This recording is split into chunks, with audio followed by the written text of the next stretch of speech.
ನವರಾತ್ರಿ ಪರ್ವಕಾಲದಲ್ಲಿ ದೇವಿ 9 ವಿವಿಧ ರೂಪಗಳಲ್ಲಿ ಕಾಣಿಸಿಕೊಳ್ಳುತ್ತಾಳೆ. 9 ದಿನ 9 ಅವತಾರ, 9 ಅವಸ್ಥೆ, 9 ರೂಪ. ನಿಜಕ್ಕೂ ಹೇಳಬೇಕೆಂದರೆ ನಾರಿ ಅಸಂಖ್ಯ ರೂಪಳು. ಆಕೆಯನ್ನು ಶತರೂಪ ನಾರಿ, ಸಹಸ್ರರೂಪ ನಾರಿ ಎಂದು ಕರೆಯುತ್ತಾರೆ. ಸದ್ಯ ನವರಾತ್ರಿ ಪರ್ವಕಾಲದಲ್ಲಿ ನವರೂಪ ನಾರಿ, ನವದುರ್ಗೆಯರು ಸ್ತ್ರೀ ಬದುಕಿನ ವೈವಿಧ್ಯತೆ ಮತ್ತು ವಿವಿಧ ಘಟ್ಟಗಳ ಮೇಲೆ ಬೆಳಕು ಚೆಲ್ಲುತ್ತಾರೆ. ದೇವಿ ಪುತ್ರಿಯಾಗಿ ಶುರು ಮಾಡಿಕೊಳ್ಳುತ್ತಾಳೆ. ಶೈಲಪುತ್ರಿಯಾಗಿ ಬಾಳಯಾನವನ್ನು ಶುರು ಮಾಡಿಕೊಳ್ಳುತ್ತಾಳೆ. ಆಕೆ ದಾತ್ರಿಯಾಗಿ ವಿರಮಿಸುತ್ತಾಳೆ. ಆಕೆ ಸಿದ್ಧಿದಾತ್ರಿಯಾಗಿ ವಿರಮಿಸುತ್ತಾಳೆ. ದೇವಿಯ ಪಯಣ ಪುತ್ರಿಯಿಂದ ದಾತ್ರಿಯವರೆಗೆ. ದೇವಿಯ ಪಯಣ ಪುತ್ರಿಯಿಂದ ದಾತ್ರಿಯವರೆಗೆ.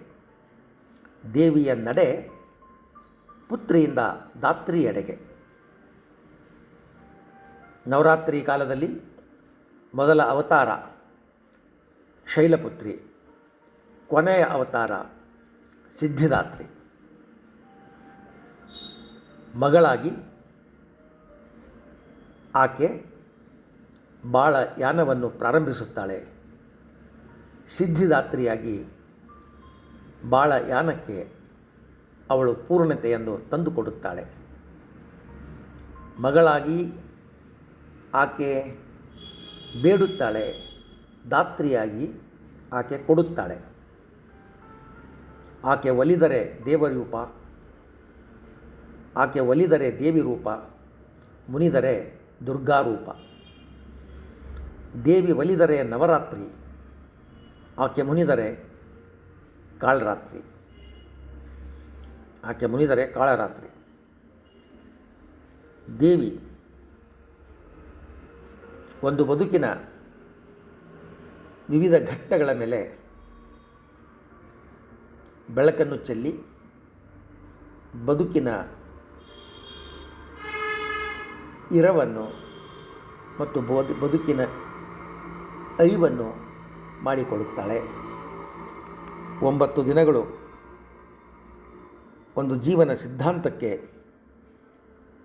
ವ್ಯಾಖ್ಯೆ ಮತ್ತು ವ್ಯಾಖ್ಯಾನವನ್ನು ಬರೆಯುತ್ತವೆ.